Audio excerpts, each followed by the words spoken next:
Bonjour à toi, j'espère que tu vas bien. Dans cette vidéo, on va parler d'hygiène émotionnelle et mentale. Tu le sais sûrement si tu suis cette chaîne depuis quelques temps ou si tu me suis sur Instagram ou sur d'autres plateformes, que le corps en Ayurveda n'est pas vraiment un corps mais 5 corps. Et dans ces 5 corps, on va donc avoir le corps physique, le corps énergétique, le corps mental ou émotionnel, un corps intellectuel et un corps qu'on appelle de béatitude. Je ne vais pas rentrer en détail dans ces 5 corps, tu pourras le retrouver dans un de mes posts Instagram sur mon compte. Mais quoi qu'il en soit, ce qu'il est important de bien comprendre, c'est qu'en Ayurveda, on considère que ces 5 corps, ils interagissent entre eux et ils s'influencent. Et donc le corps émotionnel étant au milieu, comme tu peux le voir ici sur ce schéma, il a tendance à facilement déséquilibrer les couches d'en dessous des couches d'au-dessus. Je parle de couches puisque les 5 corps s'appellent les Panchamaya Kosha, ce qui signifie les 5 couches ou les 5 enveloppes d'illusion. Puisque ce sont ces 5 enveloppes qui viennent abriter l'âme. Donc on les appelle d'illusion puisque ce n'est pas l'être en lui-même, c'est ce qui vient habiller l'âme. Et aujourd'hui, je vais te parler de l'automne. Donc dans cette vidéo, je vais te parler un petit peu de l'énergie de l'automne et ensuite te donner des conseils pour prendre soin de ton hygiène émotionnelle et mentale notamment pendant cette saison et notamment pendant le passage vers la saison de l'automne. Je t'invite dès à présent à t'abonner à cette chaîne si ce n'est pas déjà fait. On parle beaucoup d'hygiène émotionnelle, on parle beaucoup d'Ayurveda bien sûr, on parle de développement personnel, de spiritualité et plein d'autres sujets.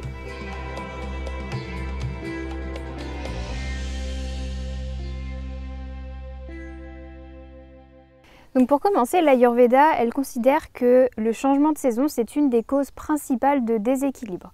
Donc une des causes principales de maladie selon l'Ayurveda, c'est le fait de passer d'une saison à l'autre. Et elle l'explique de la manière suivante.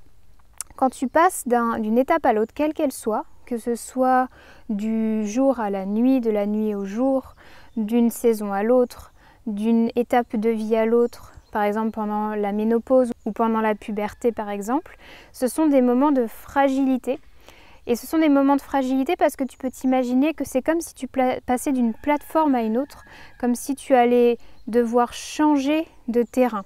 Donc tu imagines que tu as un pied sur l'ancien terrain et un pied sur l'autre terrain et ton poids, il doit trouver un équilibre entre ces deux plateformes.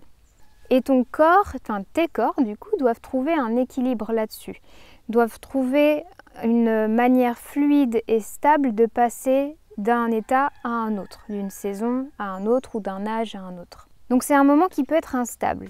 C'est une période qu'on appelle Sandhi en sanskrit qui signifie la jonction, mais ça a plein d'autres significations comme par exemple articulation dans le corps, puisqu'une articulation c'est un passage d'un os à un autre. Donc c'est ce côté, voilà, il y a une interaction entre deux choses. Et l'automne, le passage vers l'automne est particulièrement déstabilisant pour le corps puisque c'est Vata qui gouverne en automne. Et Vata, c'est un dosha qui a la potentialité de déséquilibrer tous les autres doshas puisque c'est le seul dosha qui est capable d'être en mouvement dans le corps. C'est sa fonction principale, il en a plein d'autres, mais une de ses fonctions, c'est le mouvement. Et il est instable de nature. Donc il va facilement se déséquilibrer, il va facilement s'envoler. J'aime beaucoup comparer Vata à une plume qui va être très sensible aux influences extérieures et notamment au vent. Sachant que Vata est composé d'air et d'éther, on l'appelle aussi Vayu, le vent, il va être sensible à cette saison de l'automne. C'est pourquoi on va se concentrer beaucoup sur ce dosha pendant cette saison. Donc beaucoup des conseils que je vais te donner vont être dirigés vers l'équilibre de ce dosha puisque c'est lui qui est dominant, alors qu'en été c'était plutôt le dosha Pitta qui était dominant, constitué de feu et d'eau essentiellement. Et la vision des doshas que je t'invite à avoir, c'est plutôt que d'avoir une vision un petit peu fermée de c'est quoi Vata, Pitta ou Kapha, c'est de repenser plutôt aux qualités des doshas. Je vais te réafficher ici les qualités de Vata, c'est-à-dire comment se manifeste Vata dans le corps. Par exemple, il se manifeste par de la sécheresse, il se manifeste par du mouvement, comme je disais, il se manifeste par du froid, il se manifeste par de l'instabilité. Et toutes ces qualités sont importantes à comprendre pour ensuite pouvoir les rééquilibrer, puisqu'on va chercher la qualité entre guillemets opposée pour équilibrer le dosha Vata. Et ça va te permettre surtout d'être beaucoup plus précis ou précise dans ton approche puisque on peut rééquilibrer Vata de plein de manières différentes. Mais si toi ton souci c'est de la frilosité et pas forcément de la sécheresse, tu vas plutôt chercher à apporter de la chaleur que de l'onctuosité. Pourtant, Vata, il a besoin des deux. Mais si toi, ton besoin, c'est plus de la chaleur, tu vas pouvoir te concentrer sur ce besoin-là. Donc dans cette vidéo, on va vraiment se concentrer sur l'aspect émotionnel et mental. Mais si tu veux aller plus loin et aborder plutôt l'aspect aussi alimentation, hygiène de vie, routine de vie, que tu peux mettre en place à cette saison et notamment pendant l'équinoxe, ou en tout cas pour préparer à l'arrivée de l'automne, je t'invite à cliquer sur le lien qui sera dans la description de cette vidéo pour avoir accès à un atelier conférence qui est préenregistré, donc tu peux le faire dès maintenant, pour te préparer à cette saison sur tous les plans, que ce soit émotionnel, spirituel, physique, hygiène de vie, etc. Et tu auras également un rituel à pratiquer pendant l'équinoxe avec un mantra, avec des questionnements, du journaling. Donc c'est vraiment un atelier que j'ai voulu très concret et très pratique pour que ça t'accompagne pendant cette période de transition.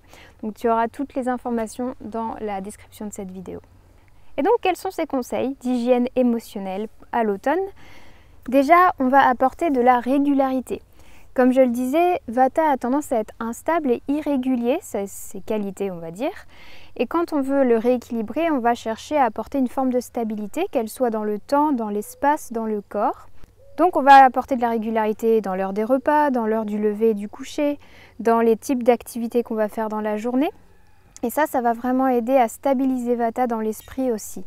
On va miser notamment sur un bon sommeil pendant cette période puisque Vata est très sensible au manque de sommeil, il est très sensible à la fatigue et on va vraiment bénéficier à se concentrer sur avoir une bonne hygiène de nuit, de sommeil pour rééquilibrer ce dosha. Et notamment à l'automne, on a besoin d'un petit peu plus de sommeil qu'en été. Ça paraît logique, le corps il va utiliser de plus en plus d'énergie pour se réchauffer si on est dans des saisons un peu plus froides. Et le dosha Vata va pouvoir s'aggraver de cette manière-là, donc on a besoin de plus de sommeil. Ensuite, les massages à l'huile chaude qu'on appelle Abhyanga en Ayurveda.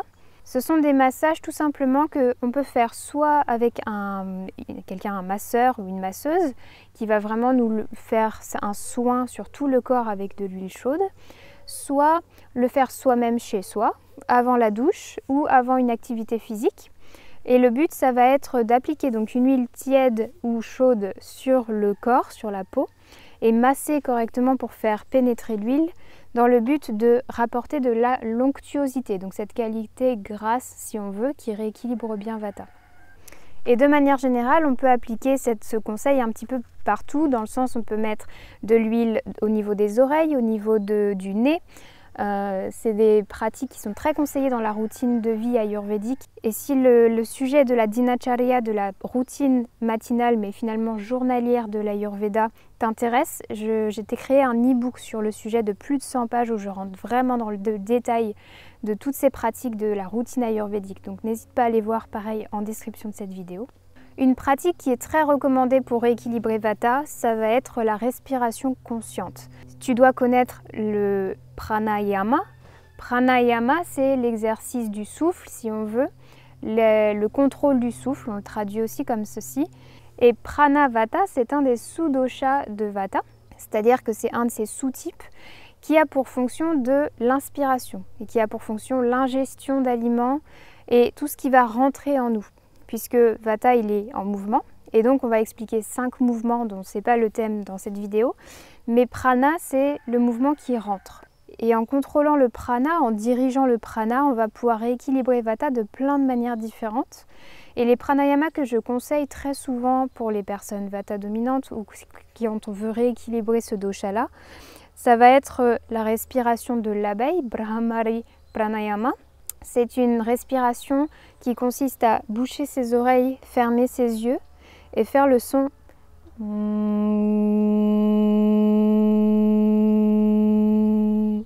Et je t'invite vraiment à le tester. C'est un pranayama qui se fait donc essentiellement sur l'expiration, où on va faire de longues expirations avec cette vibration du son M. Et pareil, je te mettrai des petites vidéos pour apprendre ces pranayamas plus en détail, puisque là je te les montre très rapidement, mais si tu veux aller plus loin et les pratiquer, je te conseille de les apprendre avec une professeure qui s'y est formée. Donc, je te mettrai des liens d'autres vidéos en description. Un autre pranayama que j'aime beaucoup conseiller, c'est l'anuloma viloma, qui est la respiration nasale alternée, donc où on va inspirer par une narine fermée et expirer par l'autre narine. On peut y ajouter des rétentions, mais de manière générale, ce que je vais conseiller pour des personnes débutantes ou qui souhaitent juste rééquilibrer leur système nerveux, ça va être de vraiment faire tout simplement la respiration alternée, donc inspirer d'une narine, expirer de l'autre et inverser. Et pareil, tu retrouveras le lien de cette respiration en description. Et puis une dernière respiration qui est intéressante à pratiquer, c'est la respiration abdominale, qui va donc permettre de faire descendre le souffle beaucoup plus bas, puisque souvent quand on est stressé, quand on est dans l'agitation de Vata, on a tendance à respirer de manière très superficielle. Donc notre respiration va rester en haut des poumons et ne va pas descendre. Et on ne va donc pas bénéficier de l'aspect relaxant de la respiration. On dit notamment que la respiration, elle permet de masser entre guillemets le nerf vague. Le nerf vague, c'est un nerf qui est responsable de tout ce qui est gestion des viscères, gestion du cœur aussi, et qui est responsable du système nerveux autonome, donc celui que tu ne contrôles pas. Et c'est lui qui va pouvoir choisir si tu es dans un état d'alerte sympathique ou de détente parasympathique. Donc c'est lui qui va te permettre de te relaxer quand c'est nécessaire et de te mettre en action quand c'est nécessaire. Donc la respiration permet vraiment de masser ce nerf et on l'explique parce que ce nerf il passe à travers le diaphragme. Le diaphragme c'est une coupole qui est à ce niveau-là. Et en abaissant et remontant le diaphragme avec la respiration abdominale, ça va faire un massage littéralement, un étirement de ce nerf qui va donc être stimulé et relâché. Donc on va favoriser le passage d'un état sympathique d'alerte à un état parasympathique de relaxation. Je ne vais pas rentrer dans le détail là-dedans, ce serait très compliqué, mais si c'est un sujet qui t'intéresse, tu peux aller regarder des livres ou des contenus sur la théorie polyvagale notamment, qui s'intéressent beaucoup aux nerfs vagues.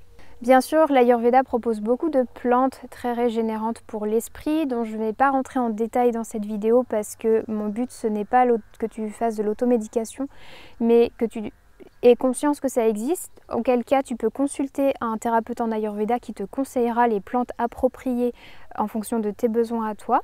Une plante que je peux te conseiller, puisque ce serait à la prendre en tisane par exemple, c'est le tulsi. Le tulsi, c'est le basilic sacré. C'est une plante qui apporte beaucoup de sattva, qui équilibre l'esprit, qui apporte de la clarté et qui est dynamisante. Souvent on la conseille pour remplacer le thé par exemple, puisqu'elle est moins asséchante que le thé, mais elle est légèrement dynamisante, mais plus équilibrante pour l'esprit. Et une autre plante que tu peux aussi consommer, c'est la rose. La rose calme bien Pitta et Vata. Elle permet justement de reconnecter au cœur, d'ouvrir le cœur et de diminuer le stress. Elle est particulièrement indiquée chez la femme, pour la santé de la femme de manière générale. Donc voilà, deux plantes que tu peux utiliser. Il existe même des tisanes qui combinent déjà ces deux plantes. Pareil, si je retrouve les liens, je te les mettrai en description. Donc avec du tulsi et de la rose. Dans tes activités maintenant, comment rééquilibrer ce dosha ou en tout cas comment favoriser une bonne hygiène émotionnelle à l'automne? Il va y avoir le fait que forcément on a besoin de ralentir un petit peu le rythme puisque en automne on a un petit peu moins d'énergie, en tout cas elle est moins tournée vers l'extérieur et plus vers l'intérieur, donc il va falloir prévoir des temps plus de repos.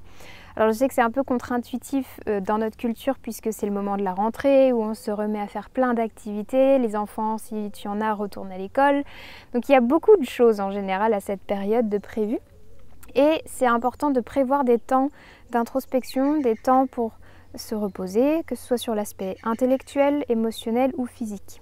Et là, je vais forcément t'inviter à te concentrer sur ce qui est essentiel pour toi, pour ne pas t'éparpiller. Parce que c'est pas vraiment la saison pour commencer plein de nouvelles choses. Ça va plutôt être le printemps qui va être propice à ça. Donc c'est pas le moment de se dire ouais je vais faire telle activité et puis je vais les faire 3 fois par semaine chacune et au final t'épuiser au bout de 2 mois et arriver à la Toussaint et finalement ne plus avoir aucune énergie, c'est pas le but. Le but en hiver c'est de se dire éventuellement tu peux commencer une nouvelle activité qui te fait du bien, qui te permet de te recentrer, qui te permet d'avoir une activité physique par exemple qui est importante à avoir en hiver et à l'automne. Mais je t'invite vraiment à te concentrer sur qu'est-ce qui est essentiel pour moi et te concentrer sur ces activités-là pour éviter d'aller dans tous les sens, ce que Vata adore faire. Au niveau vraiment de manas, de l'esprit et des pratiques que moi j'appelle vraiment de l'hygiène émotionnelle et mentale, tu vas pouvoir utiliser le journaling, donc le fait d'écrire. Ce que j'aime bien conseiller, c'est la douche mentale. ça va être tout simplement de prendre un papier ou un journal, un carnet, et de vider ton esprit. Vata, il a tendance à vite accumuler des pensées qui tournent en boucle, il en crée de nouvelles à la seconde, et donc on peut vite se retrouver débordé par toutes ces idées, toutes ces pensées, toutes ces inquiétudes. Et l'intérêt de les vider sur le papier, c'est qu'elles sont quelque part, mais elles ne sont plus à l'intérieur de toi. Donc si c'est un exercice que tu veux essayer, je t'invite à regarder mes vidéos, j'en ai 2, sur le journaling, sur l'écriture, pour aller un petit peu plus loin et puis tu pourras découvrir d'autres exercices en utilisant l'écriture au quotidien. Un autre conseil que je peux te donner, c'est de t'entourer de couleurs chaudes de manière générale, avec des rouges, des orangés, des marrons, des bordeaux, des couleurs réchauffantes et qui te ramènent au côté très terrien de la saison de l'automne. Au final, tu vas juste t'entourer de tout ce qui est typique de l'automne, les courges, les châtaignes, tu vas pouvoir te faire des laits d'or avec du curcuma dedans, etc. Et ces couleurs chaudes vont agir sur l'esprit et apporter cette chaleur dont on a besoin pendant cette saison qui se rafraîchit. Il y a quelques mantras que je peux te conseiller pour cette saison, notamment le mantra Ram. C'est un mantra qui est très réchauffant, très ancrant. Alors pas forcément conseillé à tout le monde, surtout si on a un excès de pitta. Mais si tu veux rééquilibrer par exemple Vata à l'automne, c'est un très bon mantra à pratiquer. Tu as aussi le mantra Lam, qui est un mantra associé au premier chakra. Les mantras à Ganesh, qui est la divinité associée aussi au premier chakra et à plein d'autres choses que tu pourras découvrir si ça t'intéresse dans le programme Mala et Mantra. C'est un programme vraiment pour t'initier à la pratique des mantras et aller en profondeur dans cette pratique. Et je te présente plein de mantras différents avec leurs légendes, les significations des déités et je t'apprends à les prononcer correctement surtout. Donc tu pourras trouver tout ça en barre de description. Donc le mantra à Ganesh, c'est très bien. Les mantras à la mère divine aussi sont très intéressants pendant cette période, notamment à Durga. Et notamment dans ce programme, tu pourras trouver tout un rituel à Durga qui dure 9 jours en l'honneur de Navaratri qui a lieu en général fin septembre, début octobre.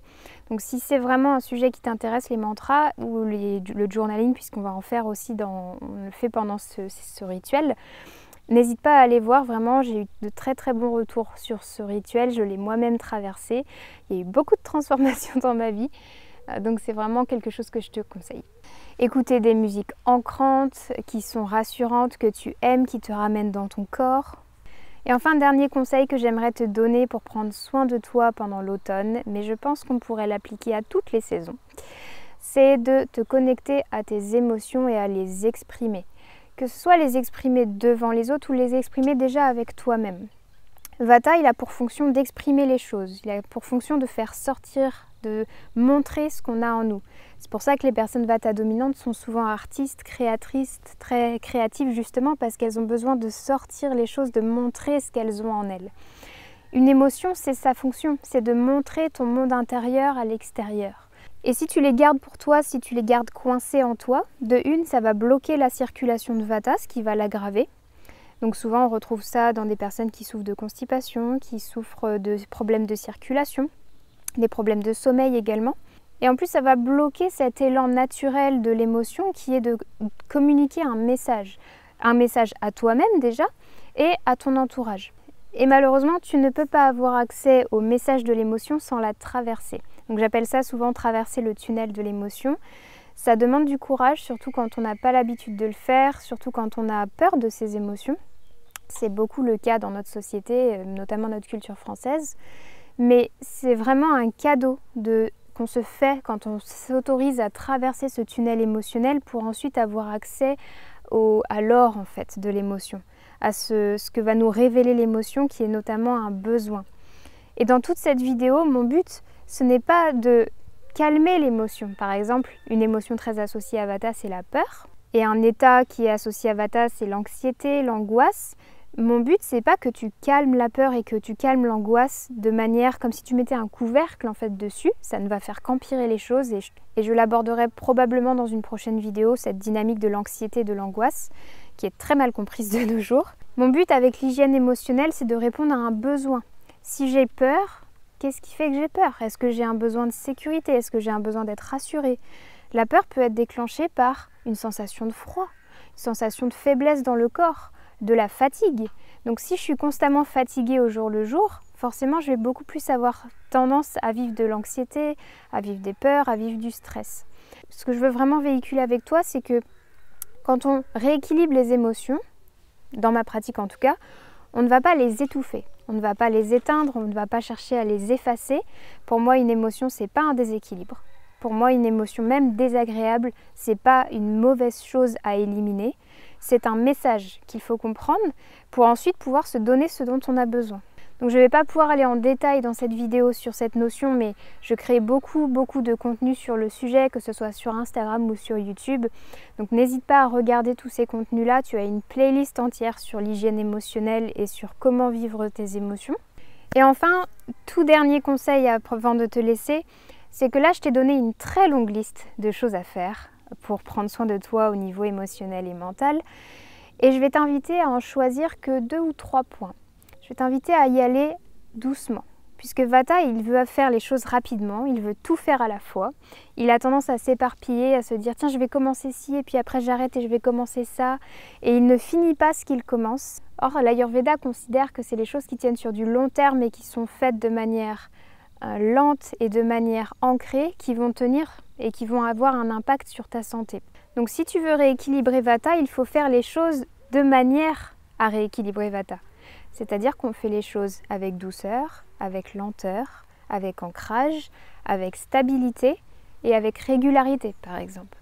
Donc je t'invite vraiment à choisir 3 points de cette liste que je viens de te donner et de les implémenter au fur et à mesure en fonction du point qui t'intéresse le plus à développer et que tu te sens de développer en ce moment. On n'est pas là pour se forcer à faire les choses. Il y a plein d'outils en Ayurveda et il y en a plein que je ne t'ai pas dit aujourd'hui parce que ce serait une vidéo de 3 heures. Mais déjà avec ça, tu as de quoi faire. N'hésite pas à me dire en commentaire quels sont les outils que tu vas mettre en place. N'hésite pas à venir me voir par mail si tu as des questions sur les programmes que j'ai mentionnés, sur l'e-book, sur les émotions de manière générale. Je te rappelle que l'atelier conférence sur l'automne et sur l'équinoxe notamment est disponible. Tu peux y avoir accès dès maintenant et pratiquer le rituel dès aujourd'hui. Le lien est dans la description et si tu as des questions sur l'atelier, encore une fois, n'hésite pas à venir me voir. Je te souhaite une magnifique transition vers cette belle saison qui est l'automne, d'introspection, de soupe, de châtaigne, de courge, de gâteau à la cannelle et de marche dans les bois. En tout cas, c'est à ça que j'associe l'automne personnellement. N'hésite pas à me dire en commentaire d'ailleurs à quoi toi tu associes l'automne, c'est quoi tes mots-clés pour l'automne. Pense à mettre un j'aime à cette vidéo si elle t'a été utile, si elle t'a apporté, si elle t'a fait du bien. Je t'invite à nous rejoindre dans la newsletter qui est la lettre du jeudi, dans laquelle je vais plus en détail dans des expériences personnelles qui illustrent tout ce que je peux véhiculer sur cette chaîne et sur Instagram. Bien sûr, tu peux me rejoindre aussi sur Instagram, tout est gratuit, tout est accessible. Je propose beaucoup de contenu sur ces sujets, donc n'hésite pas à nous rejoindre. Je te remercie beaucoup d'avoir regardé cette vidéo jusqu'au bout. Je te souhaite une très belle journée, une très belle soirée ou une très belle nuit. Et on se dit à bientôt dans une prochaine vidéo.